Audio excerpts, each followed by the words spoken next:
Hey guys and gals, Never here from Drake Wayne Game and a 70 on Twitter, the Gaming Drag. Today I'm coming back at you on a Let's Play episode of When I Knew You. So let's go ahead and jump right back into it, shall we? Alarm Shandy, we're up and let's go! In the diner, with Marcus. You know what we should do? What? Go on a date? Are you asking me out? Maybe. Fuck. I wanted to do it. Snooze you lose. Heh. So, date?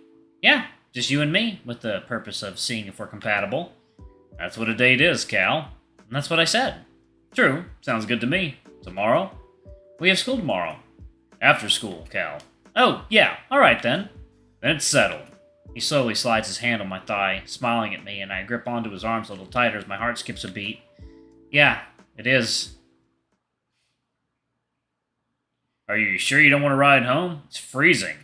His breath forms tiny fog clouds when he speaks, and I silently take note that it'll initially start getting colder soon. Yeah, I'll be fine. Don't worry. Truth is, I'm 100% sure my dad would make him come in and have his chat with Marcus right there and then. If you say so. I lean on his truck, and he does the same, looking at me quietly. Marcus? Yeah? Last night, how drunk were you? Why? Just answer. Well, not too drunk. I wasn't shit-faced, if that's what you're asking. I see. Why? He smiles with cockiness I know a bit too well at this point, and I look away from him. Dunno, just curious, I guess. Did you think I wouldn't remember last night? Cal, I drove you home. I know, that wasn't what I just... forget it. Nah, come on. What'd you want to know? Did you confess to me because you were drunk? Well, the alcohol helped, I guess, to, be a little more confident. That's not the cause of my confession, though. Right, yeah, sorry, that was a little dumb. He gives a little chuckle and steps closer to me, making me look up to see his face. What? Don't tell me you think I can't say it sober. I raise my eyebrows and look at him coyly. Can you? He cups my face with his hands and leans in close, speaking softly. I like you, Callum. I want us to be together. Guess you can say it. Told you. You should see how red you are right now. It's really cold. Right. Hey. Can you kiss me?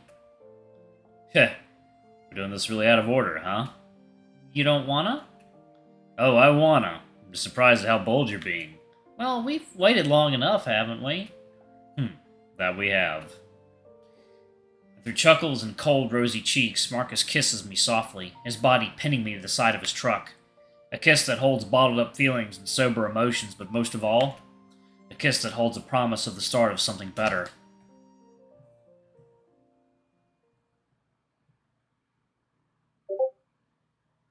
Funny timing on that. No. I'm recording right now. Whoever is messaging me.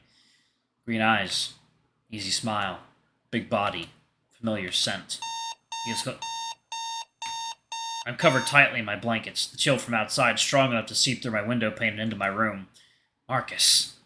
My brain utters his name as its first waking thought, and suddenly I'm not as cold anymore. Morning. I walk into the kitchen where my dad is already making us breakfast, and I start getting our mugs to make the coffee. If he insists on making breakfast for us, then that's the least I can do. Morning. You look chipper today. He eyes me cautiously, but I just shrug and put the coffee capsule into the machine. It's getting colder now. I can tell. Which means winter's almost here. I smile at him, but he still looks at me skeptically. Right. That's why you're happy. Some of us can find joy in the little things, Father. He chuckles cynically and mutters that boy is not little. In any case, I'm at least glad you're feeling better from yesterday. Even if it is because of Marcus. Dad, you're so mean to him. What happened to the responsible and dependable talk? That was before you spent the night at his house without telling me. Well, that wasn't his fault. Besides, we're friends and stuff. Pretty sure friends don't go on dates. You'd be surprised, actually. I swear, you kids these days. I love his dad. Entering school erases any doubt of the change of weather. All the students are dressed accordingly for the now colder climate. Big puffy jackets and fluffy wool-like fabrics adorn their bodies, and I wonder if this cardigan would be enough for the cold. Maybe Marcus could lend me his jacket or something. I swoon at the thought. I'd never give it back to him.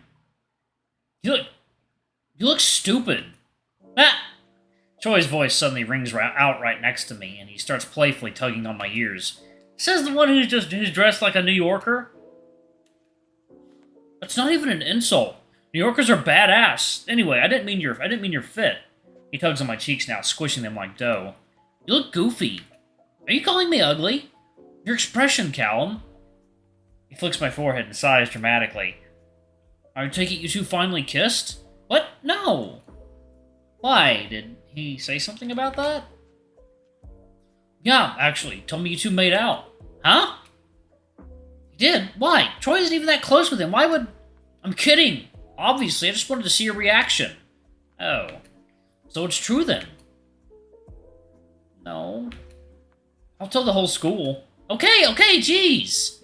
Lower my voice a notch and lean towards him. So maybe we had, like, one teeny tiny kiss. You did what? Shut up!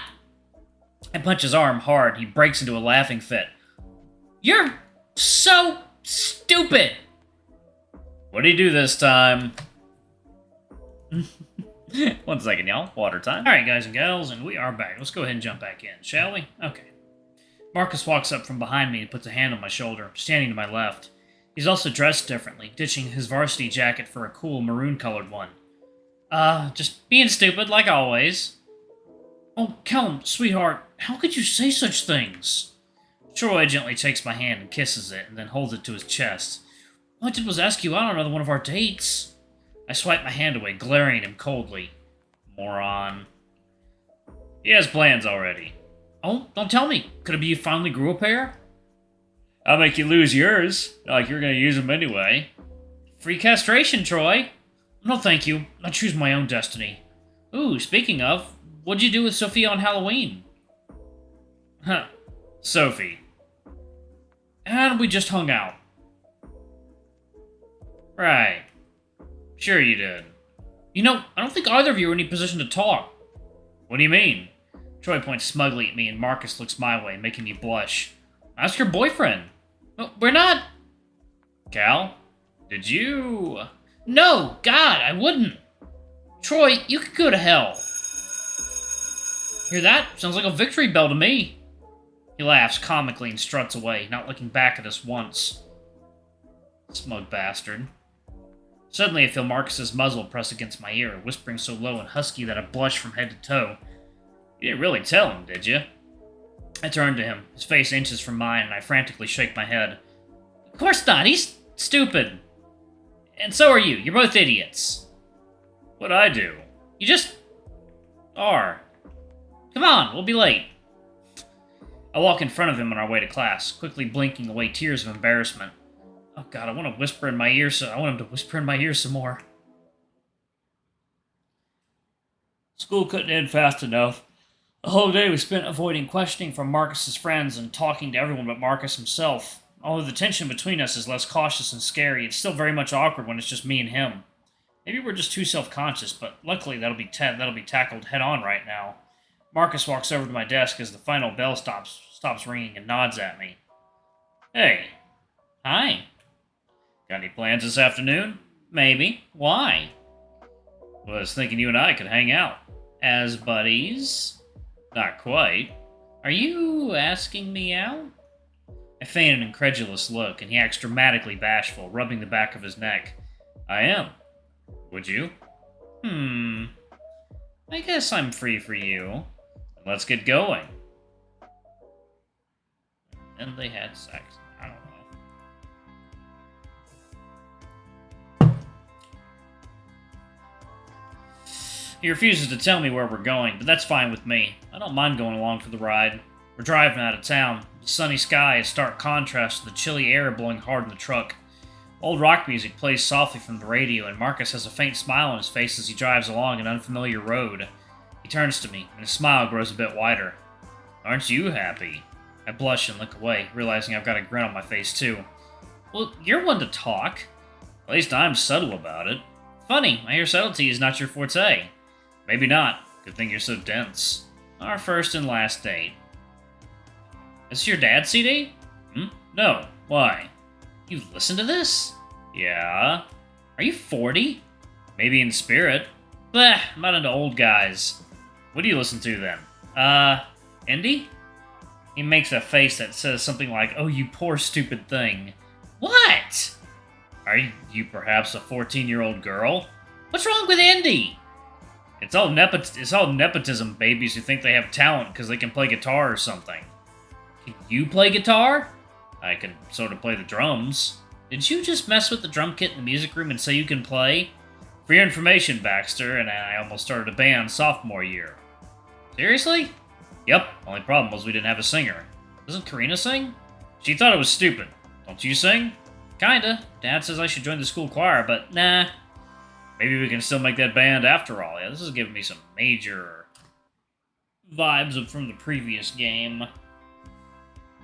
Like what it feels like, yep. Hate to break it to you, but I'm not singing like that. I point at the radio where a man with a voice that sounds like he's been smoking since conception hits a high note I didn't even know men could hit. Way to crush my dreams, Cal. Someone had to do it. I'm glad it was you. We finally stop about 30 minutes outside of Pricefield, where the weather feels a bit warmer, I think, and the leaves around us are every shade of orange, brown, and red. We're in the middle of a town, Willington. I thought I saw it was called, and now I see why Marcus brought me here. A festival is taking place here, with pumpkins and prizes and pastries taking up the once busy streets. It isn't packed with people, but there's definitely some liveliness to the scene. My heart starts skipping as I climb off of Marcus's truck. I look over at him, a scowl on his face, shielding his eyes from the sun as he looks at the fair before us in disdain. Shit, it's practically empty. He looks at me apologetically, but before he can offer his apology, I walk over and give his arm a squeeze, smiling up at him. This place looks nice. It's good that it's not so full, so we don't have to wait in line for anything. I'm actually impressed. Fair, huh? Guess you do have a good sense of where to take someone on a first date. Looks like you're not a total lost cause. Have I ever told you I like you? Like, a lot? I blush, but try not to let it throw me off too much. You might have mentioned it once or twice. Well, I like you. I like you too. Come on, let's check out the booths. He takes my right hand in his left one and leads me towards the fair, while I hope he can't feel my pulse through our grip. Alright, y'all. I'm going to go ahead and pause it right there. Thank you all so much for watching. Don't forget to like, comment, subscribe, ring that notification bell, and check out our Patreon, YouTube memberships if you can. It always helps. Anyway, I love you all, and I'll see y'all in the next video. Bye-bye!